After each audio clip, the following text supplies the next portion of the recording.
Hello everyone. जैसा कि हमने लास्ट क्लास में करंट डिवीजन रूल और वोल्टेज डिवीजन रूल के बारे में हमने पढ़ा था। हमने ये भी देखा था कि करंट डिवीजन रूल जो है आपका एक पैरेलल नेटवर्क के लिए अप्लाई किया जाता है और वोल्टेज डिवीजन जो रूल है आपका वह एक सीरीज टाइप ऑफ नेटवर्क के लिए अप्लाई किया जाता है। और हमने करंट डिवीजन रूल और वोल्टेज डिवीजन रूल पे कुछ न्यूमेरिकल की भी प्रैक्टिस की थी, ठीक है ना। तो वहां पे हमारा करंट डिवीजन रूल और वोल्टेज डिवीजन रूल जो है समाप्त होता है। और अब जो हमारा जो न्यू टॉपिक स्टार्ट होने वाला है वह है नोडल एनालिसिस। तो चलिए शुरू करते हैं हम नोडल एनालिसिस। तो देखिए नोडल एनालिसिस को पढ़ने से पहले हमें कुछ बेसिक की पॉइंट्स के बारे में क्लियर करना होगा, ठीक है ना। तो वो बेसिक की पॉइंट्स हमारे क्या है?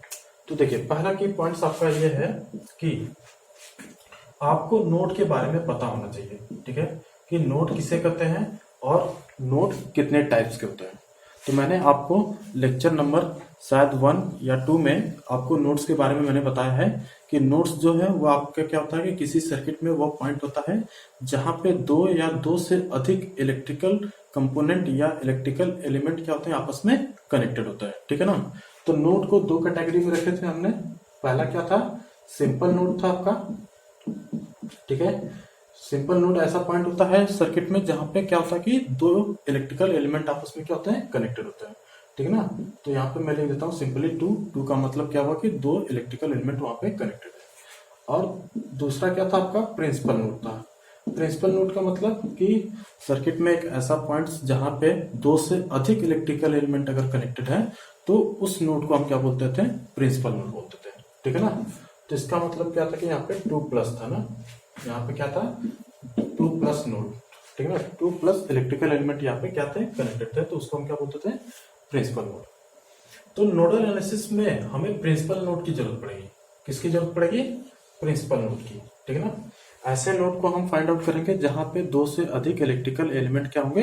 कनेक्टेड होंगे। तो उस नोड को हम क्या बोलेंगे? प्रिंसिपल नोड बोलेंगे। और वही प्रिंसिपल नोड जो होगा हमारा नोडल एनालिसिस में यूज करना है हमें, ठीक है ना। दूसरा पॉइंट क्या है हमारा? दूसरा पॉइंट हमने बताया था आपको कि करंट फ्लो होने के लिए कंडीशन क्या होती थी। तो ठीक उसमें कई कंडीशन थी। पहली कंडीशन क्या थी कि वोल्टेज डिफरेंस होना चाहिए, फ्री इलेक्ट्रॉन होना चाहिए, क्लोज पाथ होना चाहिए, ठीक है ना। किसी सर्किट में क्या होना चाहिए? क्लोज पाथ होना चाहिए।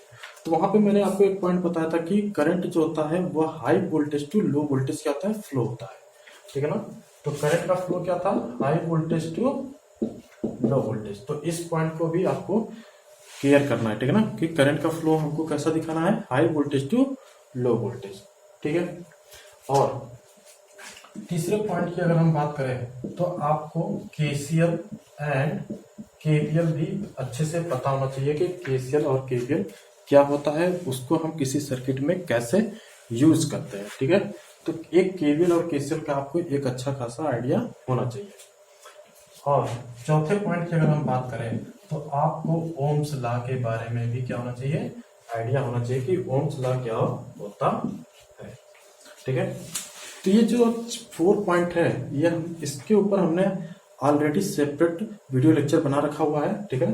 तो आप जाकर वहां पे इन सबको बहुत ही अच्छे फॉर्म में देख सकते हो कि केसीएल केवीएल क्या है, उसको किसी सर्किट में हम कैसे अप्लाई करते हैं, और ओम्स लॉ क्या है, और करंट फ्लो होने की कंडीशन क्या थी, और नोड किसे कहते हैं। इन सब के बारे में आप एक बार उन वीडियो में जाकर एक बार रिवीजन कर लीजिएगा, ठीक है। फिर उसके बाद आप नोडल एनालिसिस को अगर पढ़ोगे तो आपको एक बेटर वे में नोडल एनालिसिस आपको समझ में आएगी, ठीक है। तो चलिए अब हम बात करते हैं कि नोडल एनालिसिस हमारे लिए इंपॉर्टेंट क्यों है। तो देखिए नोडल एनालिसिस हमारे लिए इंपॉर्टेंट क्यों है, इसको मैं एक क्वेश्चन के थ्रू आपको एक्सप्लेन करना चाहता हूँ, ठीक है ना। तो मैं इसको आपको एक क्वेश्चन के थ्रू एक्सप्लेन करता हूँ कि नोडल एनालिसिस हमारे लिए क्यों इंपॉर्टेंट है, क्यों हम नोडल एनालिसिस को पढ़ते हैं, ठीक है ना। तो देखिए क्वेश्चन क्या है आपका? क्वेश्चन यह है कि आपको एक सर्किट डायग्राम दिया गया है जिसमें 3 रेजिस्टेंस लगे हुए हैं। R1 लगा हुआ है जिसकी वैल्यू 1 ओम है, ठीक है। R2 लगा हुआ है जिसकी वैल्यू 1 ओम ही ले लेते हैं, और R3 लगा हुआ है इसकी भी वैल्यू हम मान लेते हैं कितनी है? 1 ओम है। इस नेटवर्क में दो वोल्टेज सोर्स लगा हुआ है। मान लेते हैं कि आपका जो वोल्टेज सोर्स लगा हुआ है ये 2 वोल्ट का लगा हुआ है, और इस साइड में जो वोल्टेज सोर्स लगा हुआ है वो कितने ओम का लगा हुआ है? मान लेते हैं कि 4 वोल्ट का एक वोल्टेज सोर्स लगा हुआ है, ठीक है ना। तो देखिए इस नेटवर्क में क्या है कि 3 रेजिस्टेंस है और कुछ इस तरह आपके वोल्टेज सोर्स कनेक्टेड है, 2 वोल्ट की बैटरी और कितनी है 4 वोल्ट का वोल्टेज सोर्स लगा हुआ है। तो अगर हम आपसे पूछ दें कि इस R3 में जो करंट फ्लो हो रही होगी उसकी वैल्यू क्या है, ठीक है। पहला क्वेश्चन आपसे अगर पूछा जाए कि इस R3 ब्रांच में करंट की वैल्यू क्या होगी, ठीक है ना। क्या पूछा गया आपसे, करंट क्या होगा इसमें R3 ब्रांच में, तो ये सफिक्स में R3। अगर आपसे पूछ दिया जाए कि यहाँ पे वोल्टेज कितना होगा, ठीक है, तो वोल्टेज कितना होगा, ठीक है।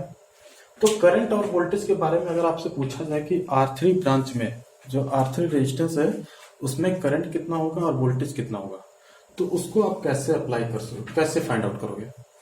तो आप मान लो कि अभी आपको क्या है कि नोडल एनालिसिस नहीं पता है, तो आप कैसे फाइंड आउट करोगे। आप सिंपली क्या करोगे कि इस सर्किट में क्या करोगे कि आप KVL एंड KCL और क्या अप्लाई करोगे, ओम्स लॉ, इन तीनों की हेल्प से आप क्या करोगे, इसमें करंट और वोल्टेज की वैल्यू को फाइंड आउट करोगे R3 ब्रांच में ना। तो देखिए कैसे फाइंड आउट करोगे। तो आप क्या करोगे कि मान लोगे कि यहां से एक करंट क्या निकल रही है, इस बैटरी से एक I1 करंट फ्लो हो रही है और इस बैटरी से आप मान लोगे कि एक करंट क्या फ्लो हो रही है, I2 करंट मान लो फ्लो हो रही है, ठीक है। तो ये इस पॉइंट तक आएंगे, मान लो इस पॉइंट का नाम हम दे देते हैं A पॉइंट। तो इधर I2 करंट आ गई और यहाँ पे क्या आ गई आपकी I1 करंट। तो अकॉर्डिंग टू KCL ये दोनों करंट ऐड होकर क्या होगी कि इस ब्रांच में फ्लो होगी। आप मान लोगे कि इसमें जो करंट टोटल फ्लो हो रही है वो I1 प्लस क्या फ्लो हो रही है, I2। यही तो होगा ना KCL के अकॉर्डिंग।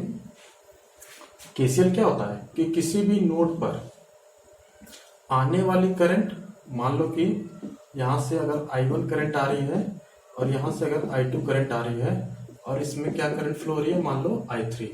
तो अकॉर्डिंग टू KCL क्या होता है कि किसी भी नोड, इस नोड को मान लेते हैं कि हमारा क्या है A नोड है, तो किसी भी नोड पर क्या होता है कि आने वाली करंट को बराबर होती है जाने वाली करंट के। मीन्स आने वाली करंट का जो सम होता है वो बराबर होता है आउट गोइंग करंट के, ठीक है ना। आउट गोइंग करंट के एल्जेब्रिक सम के क्या होता है, बराबर होता है। मीन्स हम कह सकते हैं कि I1 plus I2 equal to क्या हो गया आपका I3। कुछ लोग इसको इस तरह भी लिखते हैं कि आने वाली करंट को अगर पॉजिटिव ले लेते हो तो I1 प्लस I2 माइनस, और जाने वाली करंट को अगर आप नेगेटिव ले लेते हो तो minus I3 equal to 0। Means किसी भी नोड पर टोटल करंट का जो एल्जेब्रिक सम होगा वो क्या होगा आपका 0 होना चाहिए। यही तो आपका KCL है। तो अकॉर्डिंग टू KCL इधर से I1 करंट आ रही है और इधर से अगर I2 करंट आ रही है तो इस R3 ब्रांच में कितनी करंट फ्लो हुई होगी, I1 plus I2 current flow हुई होगी। सिंपल, ठीक है ना। तो आपको तीनों ब्रांच में करंट पता चल गई, ठीक है। R1 में आपने मान लिया I1 है, R2 में मान लिया आपने कितना R3, और सॉरी R2 में आपने मान लिया कि I2 करंट फ्लो हो रही है और R3 ब्रांच में आपको KCL के अकॉर्डिंग वहां पे करंट मिल गया I1 प्लस I2। तो आप क्या करोगे, यहाँ का वोल्टेज आपको फाइंड आउट करना है, तो आप क्या करोगे, इस क्लोज लूप में आप क्या करोगे KVL अप्लाई करोगे और इस वाले भी क्लोज लूप में आप क्या करोगे, एक KVL अप्लाई करोगे। यही तो करोगे। तो जब KVL अप्लाई करोगे तो क्या होगा, तो अगर आप इस पॉइंट से आप चलना प्रारंभ कर रहे हो तो मैंने KVL का स्टाइल क्या बताता, KVL का स्टाइल यह बताता है, बड़ी वाली लाइन आपको क्या शो करता है प्लस का, और छोटी वाली लाइन क्या करता है माइनस का साइन शो करता है ना जी, और ये भी प्लस होगा और ये भी माइनस। तो KVL लिखने का स्टाइल मैंने आपको क्या बताया कि किसी भी पॉइंट से अगर आप चल रहे हो तो बैटरी का जो सबसे फर्स्ट टर्मिनल मिलता है उसके साथ, उस साइन के साथ उसका क्या कर दो, आप वोल्टेज लिख दो। तो अगर आप इस पॉइंट से चल रहे हो तो बैटरी का सबसे पहला टर्मिनल आपको क्या मिला, माइनस, तो माइनस, और उसका वोल्टेज कितना है 2, तो -2। फिर उसके बाद अगर आप जिस डायरेक्शन में आप जा रहे हो अगर उसी डायरेक्शन में करंट फ्लो हो रही है तो करंट और रेजिस्टेंस का जो गुणनफल होता है वो कैसा होना चाहिए, प्लस का होना चाहिए, ठीक है ना। तो प्लस, तो देखो आप इस पॉइंट से इधर गए और इस साइड में आ रहे हो तो इसका मतलब करंट भी उसी डायरेक्शन में है, तो इसका मतलब I1 इंटू R1 का जो मल्टीप्लीकेशन होगा वो कैसा होना चाहिए, पॉजिटिव होना चाहिए। तो यहाँ पे क्या लिख दोगे, I1 इंटू R1। फिर इस A पॉइंट से आप नीचे फ्लो होगे, इस A पॉइंट से आप नीचे जब जाओगे तो करंट भी जो है I1 प्लस I2 जो करंट है वो भी क्या हो रही है कि नीचे ही फ्लो हो रही है, ठीक है ना। तो इसका मतलब आप कह सकते हो कि I1 प्लस I2 इंटू इस ब्रांच का रेजिस्टेंस कितना है R3। इसको भी आप कैसा लोगे, पॉजिटिव लोगे, ठीक है ना, क्योंकि आप भी उसी डायरेक्शन में और करंट भी उसी डायरेक्शन में फ्लो हो रही है। तो इसलिए करंट और रेजिस्टेंस का जो मल्टीप्लीकेशन होना चाहिए वो कैसा होना चाहिए, पॉजिटिव होना चाहिए। सिंपल सी बात है। इसकल टू क्या हो जाएगा, जीरो। जीरो क्यों होगा, क्योंकि आपका एक क्लोज लूप कंप्लीट हो गया। तो इसमें आपको R1 की वैल्यू पता है, ठीक है, और R3 की वैल्यू पता है। तो -2 प्लस R1 की वैल्यू कितनी, 1 है। तो I1 प्लस यहाँ पे I1 प्लस I2 और R3 की वैल्यू भी कितनी है, 1 है, तो बराबर 0। तो आपका इक्वेशन ये 1 बना। इसी तरह आप क्या करोगे कि यहाँ पे भी KVL, इस वाले ग्रुप में भी KVL अप्लाई करोगे। तो चलिए KVL अप्लाई करिए। तो मान लो कि आप इस पॉइंट से चलना प्रारंभ कर रहे हो, तो यहां से ऊपर जाओगे, फिर इस डायरेक्शन में जाओगे, फिर नीचे आओगे, फिर पुनः इसी पॉइंट पर आप आ जाओगे। तो आप देख रहे हो कि नीचे से ऊपर जा रहे हो, लेकिन करंट क्या हो रही है कि नीचे फ्लो हो रही है। तो जब ऐसा होगा कि आपके अपोजिट में अगर करंट फ्लो हो रही होगी, तो मैंने आपको क्या बताया था कि करंट और रेजिस्टेंस का जो मल्टीप्लीकेशन होना चाहिए वो कैसा होना चाहिए, निगेटिव होना चाहिए, ठीक है ना, यही तो बताया गया था। तो आप नीचे से ऊपर जा रहे हो, करंट लेकिन नीचे फ्लो हो रही है, तो इसका मतलब क्या करोगे कि -I1 प्लस I2 इंटू क्या जी, I3। ये नेगेटिव होना चाहिए। नेगेटिव क्या बता रहा है कि करंट नीचे फ्लो हो रही है, हम ऊपर जा रहे हैं। क्लियर। इसी तरह आप ए पॉइंट से इस साइड में जा रहे हो, ठीक ना, और करंट क्या है, आपके अपोजिट है। तो आप क्या करोगे, -I2 इंटू क्या, R2, और फिर इस पॉइंट से आप नीचे की तरफ फ्लो हो रहे हो। इस पॉइंट से आप नीचे की तरफ जा रहे हो, तो आपको सबसे पहले क्या दिख गया, बैटरी का पॉजिटिव टर्मिनल दिख लिया। तो इसलिए +4, और फिर इसके बाद आपका क्या हो गया, एक क्लोज लूप कंप्लीट हो गया। तो इसकल टू क्या, 0। तो इसको जब सॉल्व करोगे, R3 R2 की वैल्यू आपको कितनी है, 1 गिवन है। तो आपका क्या आ जाएगा, I1 plus I2 1 minus I2 into 1 plus 4 equal to 0। Sorry, यहाँ पे ये माइनस नीचे होगा, प्लस माइनस हम मान लेते हैं यहाँ पे, ठीक है। तो आपका ये इक्वेशन 2 बन गया। तो आप क्या करोगे कि इस ब्रांच के करंट को फाइंड आउट करने के लिए, मीन्स I1 और I2 को फाइंड आउट करने के लिए आप क्या करोगे, इक्वेशन 1 और इक्वेशन 2 को सॉल्व करोगे। तब जाके आपको I1 की वैल्यू मिलेगी, I1 की कुछ वैल्यू मिलेगी, ठीक है। फिर उसके बाद आपको I2 की कुछ वैल्यू मिलेगी, ठीक है ना। मान लेते हैं कि हमको सॉल्व करने पर ये आ गई करंट हमारी 0.5, और ये मान लेते हैं कि कितनी आ गई, 1.5। ये मान लेते हैं कि हमारी करंट की वैल्यू इतनी है, ठीक है। तब इस ब्रांच में करंट कितनी फ्लो हो रही है, आपकी कितनी फ्लो हो रही है इसमें, I1 प्लस I2। तो इन दोनों को ऐड कर दोगे, तब जाके आपको R3 ब्रांच में करंट की वैल्यू पता चलेगी, ठीक है ना। तो आप देख रहे हो कि इस ब्रांच में आपको करंट फाइंड आउट करने के लिए आपको इतना लंबा कैलकुलेशन करना पड़ रहा है, ठीक है। और जब आप करंट फाइंड आउट कर लोगे, तो फिर उसके बाद यहाँ का वोल्टेज भी आप फाइंड आउट कर लोगे, ठीक है ना। वोल्टेज कितना होगा यहाँ का, V इक्वल टू R3, और इसमें बहने वाली करंट कितनी है, I1 प्लस I2, ठीक है। I1 I2 की वैल्यू आपको पता है, R3 की वैल्यू पता है, तो इसका मल्टीप्लीकेशन कर दोगे तो क्या मिल जाएगा आपको, इस ब्रांच का वोल्टेज मिल जाएगा। तो कहने का मतलब क्या हो रहा है, कहने का मतलब ये है कि आपको इस ब्रांच की करंट निकालने के लिए आपको इतना लंबा कैलकुलेशन करने की जरूरत पड़ रही है, ठीक है ना। किसके हेल्प से, KVL KCL और ओम्स लॉ के अकॉर्डिंग, ठीक है ना।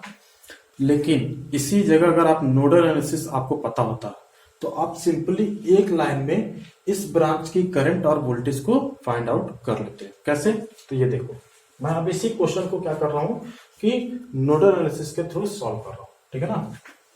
तो नोडल एनालिसिस के थ्रू अगर मैं सॉल्व करूं इस क्वेश्चन को, तो मैं क्या कर रहा हूं कि इस फिगर को थोड़ा सा रफ कर देता हूं।